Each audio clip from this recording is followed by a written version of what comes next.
Hi dear friends, എല്ലാവർക്കും റമ്മൂസ് സൈഡിലേക്ക് സ്നേഹപൂർവ്വം സ്വാഗതം. അപ്പോൾ ഇന്ന് എനിക്കൊരു ഫ്രീ ഡേ കിട്ടിയപ്പോൾ ഞാൻ എരുമേലി വീട്ടിൽ വന്നതായിരുന്നു.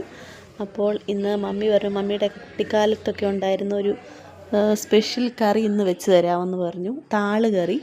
അപ്പോൾ ആ താള് കറി വെക്കാനായിട്ട് പോവുകയാണ്.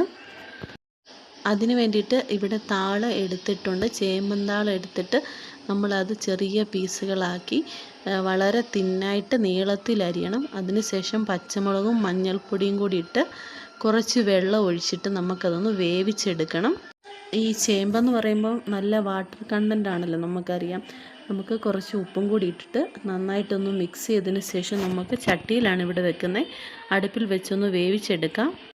ഇത് പെട്ടെന്ന് തന്നെ വേകുന്നതാണ്. അപ്പോൾ ഞങ്ങൾ രാവിലെ വന്നപ്പം രാവിലെ കുറച്ച് സമയം കഴിഞ്ഞ് കറണ്ട് അങ്ങ് പോയായിരുന്നു.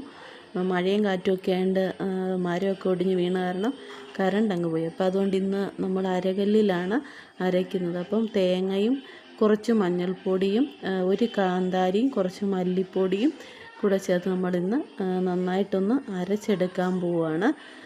നന്നായിട്ട് നമുക്ക് അരച്ചെടുക്കണം. നമ്മൾ അരയ്ക്കാൻ എടുക്കുന്നതിൻ്റെ കൂട്ടത്തിൽ 2-3 ചെറുള്ളിയും കൂടെ ഇടണം.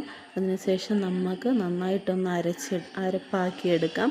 ഇതാണ് ഇപ്പോൾ ആ അരപ്പിൻ്റെ ഒരു പരുവം. ഇതാണ് കറക്റ്റായിട്ടുള്ളപ്പോഴത്തേന് നമ്മുടെ താള് നന്നായിട്ട് വെന്ത് നന്നായിട്ട് ഉടഞ്ഞിട്ടുണ്ട്. ഇനി നമുക്കതിലേക്ക് അരപ്പ് ചേർത്തിട്ട് നന്നായിട്ടൊന്ന് മിക്സ് ചെയ്യണം. ലാസ്റ്റായിട്ട് നമുക്ക് ഒരു കുടംപുളിയും കൂടെ ചേർക്കണം. നല്ല ടേസ്റ്റായിട്ടുള്ളൊരു സൂപ്പർ ഒരു കറിയാണ്. നമുക്ക് ഇനി കടുകാണ് താളിക്കേണ്ടത്. അതിനുവേണ്ടി നമുക്ക് കുറച്ച് ഓയിൽ ഒഴിക്കുക. അതിനുശേഷം കുറച്ച് കടുക് നമുക്കിട്ട് കൊടുക്കാം. കടുകൊന്ന് പൊട്ടി വരുമ്പോഴത്തേനും അതിലേക്ക് 2 വറ്റൽമുളക് ഇട്ട് കൊടുക്കുന്നുണ്ട്. പിന്നെ ചെറുള്ളിയും കൂടെ ചേർത്തിട്ട് നന്നായിട്ടൊന്ന് മിക്സ് ചെയ്യുവാണ്.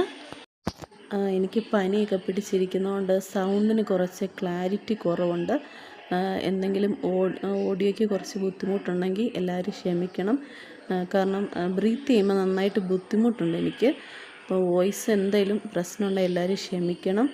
അപ്പം ഇന്നത്തെ ലഞ്ചിന് ഇതായിരുന്നു മെയിനായിട്ടൊരു കറി. എനിക്ക് ഒരുപാട് ഇഷ്ടപ്പെട്ടു. ഇത് കൂട്ടി ചോറ് കഴിക്കാനായിട്ട് പറ്റി. അപ്പം മമ്മി എപ്പോഴും പറയും, മമ്മിയുടെ കുഞ്ഞിലെ സ്കൂളിൽ നിന്നൊക്കെ വിട്ടു വരുന്ന സമയത്ത് അമ്മച്ചിയൊക്കെ ഇങ്ങനെ കറിയൊക്കെ വെച്ച് കൊടുക്കും. ഇത് കൂട്ടി ചോറൊക്കെ കഴിച്ച കാലങ്ങളൊക്കെ മമ്മി എന്നോട് പറയുമായിരുന്നു. അപ്പോൾ നമ്മുടെ കറി ഇവിടെ റെഡി ആയിട്ടുണ്ട്. എല്ലാവർക്കും ഈ വീഡിയോ ഇഷ്ടപ്പെട്ടെങ്കിൽ ലൈക്ക് ചെയ്യുക, ഷെയർ ചെയ്യുക. അപ്പോൾ മറ്റൊരു മനോഹരമായ വീഡിയോ